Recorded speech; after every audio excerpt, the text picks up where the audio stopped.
بسم اللہ الرحمن الرحیم. یہاں سے نوا سبق ہے میم ساکن کا بیان. میم ساکن کے تین حال ہیں، یا دوسرے الفاظ میں یہ کہہ لو کہ میم ساکن کے تین قاعدے ہیں: اظہار، ادغام، اخفا.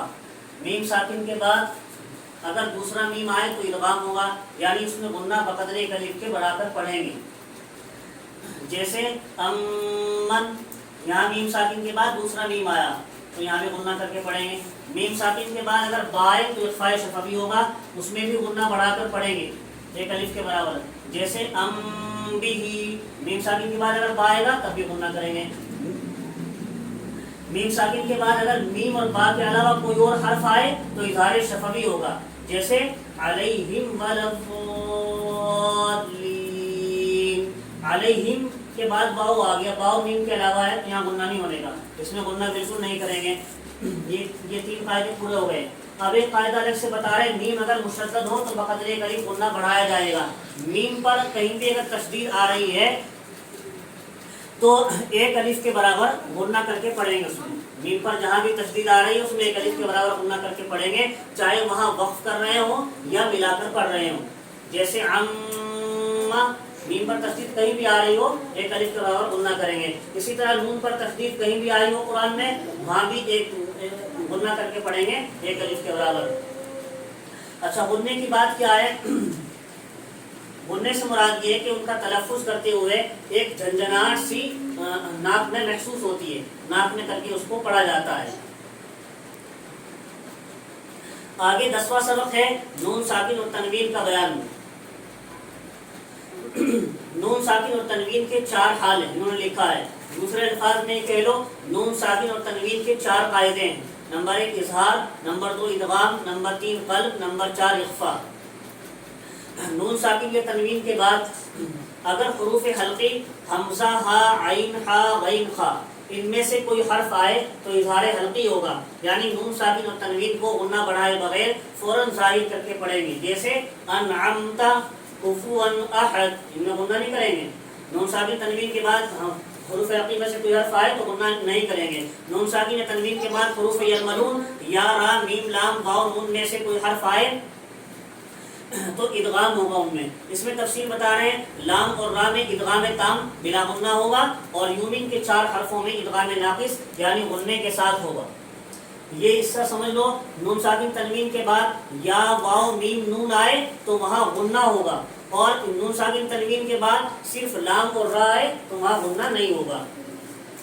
ادغام تام کی مثالیں: من ربی، من لدن، غیر لکل، فی عیشت راضیہ، ان میں غنہ نہیں ہوگا، یہاں ادغام تام بلا غنہ.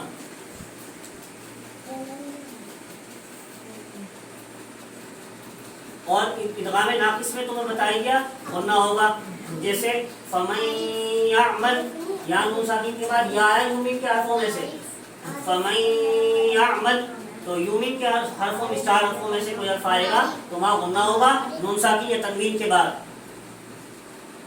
اور اس میں ایک چیز یاد رہے، ہر ادغام تام کے لیے تشدید کا ہونا ضروری ہے. جہاں ادغام تام ہوگا غنہ نہیں ہوگا وہاں تشدید کا ہونا ضروری ہے، اور ہر مشدد حرف میں ادغام تام کا ہونا ضروری نہیں ہے. جہاں تشدید ہو ہر مشدد حرف میں ادغام تام کا ہونا ضروری نہیں، لیکن ہر ادغام تام میں تشدید والے حرف کا ہونا ضروری ہوگا. 11واں سبق یہ ہے، نون ساکن یا تنوین کے بعد یومین کے 4 حروف میں سے کوئی حرف آئے تو ادغام ناقص ہوگا. پیچھے بھی اس کی مثال بتا دی، ادغام ناقص ہوگا یعنی غنے کے ساتھ پڑھیں گے. اس کی مثالیں آگے آ رہی ہیں ادغام ناقص کی. جیسے من یعمل من وراء ممن من نبی خیرا یرہ خیرا وابقا خیرا منها یومئذ ناعمہ، ان سب میں غنہ ہوگا. نون ساکن یا تنوین کے بعد اگر با آئے، اب وہ قاعدہ بتا رہے ہیں، نون ساکن یا تنوین کے بعد اگر با آئے تو قلب ہوگا. اس کا دوسرا نام ابدال بھی ہے، اس کا دوسرا نام ابدال بھی ہے. اگر با آئے تو قلب ہوگا یعنی ابدال ہوگا. قلب ابدال کا مطلب کیا ہے؟ یعنی نون ساکن اور تنوین کو میم سے بدل کر غنہ زائدہ کے ساتھ پڑھیں گے. وہاں میم سے بدل دیں گے، وہاں چھوٹا سا میم قرآن میں لکھا ہوا بھی آتا ہے، دیکھو مثالیں آ رہی جیسے من بعد صم بکم، نون ساکن تنوین کے بعد حروف حلقی، حروف یرملون اور با کے علاوہ کوئی اور حرف آئے تو اخفاء حقیقی ہوگا۔ اب یہ چھوٹا قاعدہ آیا یہاں، نون ساکن تنوین کے بعد حروف حلقی حمزہ ہا عین ہا غین خا، ان کے علاوہ حروف یرملون 6 حروف جو ہیں ان کے علاوہ اور با کے علاوہ کوئی اور حرف آ رہا ہے تو اخفاء حقیقی ہوگا۔ کیا مطلب ہے؟ اس میں جو ہے ایک 6 تو حرف حلقی ہو گئے، 6 حرف یرملون ہو گئے 12 اور ایک با ہو گئی، یہ 12 ایک 13 اور 15 حروف اخفاء حقیقی کے ہیں۔ 13 اور 15 کتنے ہو گئے؟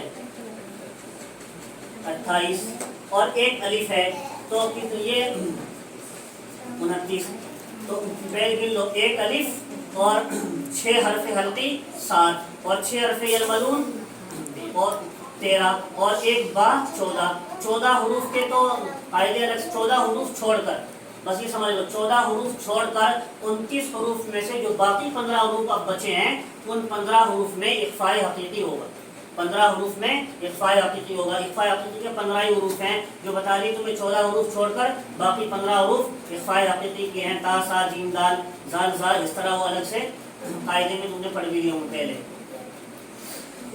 تو نون ساکن تنوین کے بعد حروف حلقی، حروف یرملون اور با کے علاوہ کوئی اور حرف آئے اخفاء حقیقی ہوگا، یعنی نون ساکن اور تنوین کو ان کے مخرج میں چھپا کر غنہ زائدہ کے ساتھ پڑھیں گے، جیسے منکم قوم ظلموا۔ نون مشدد کا قاعدہ یہاں آیا، میں نے پیچھے بھی بتا دیا آپ کو، نون پر بھی قرآن میں جہاں تشدید آئے گی بقدر ایک الف غنہ بڑھا کر پڑھیں گے، چاہے وہاں وقف کر رہے ہو یا ملا کر پڑھ رہے ہو، جیسے ان علیہم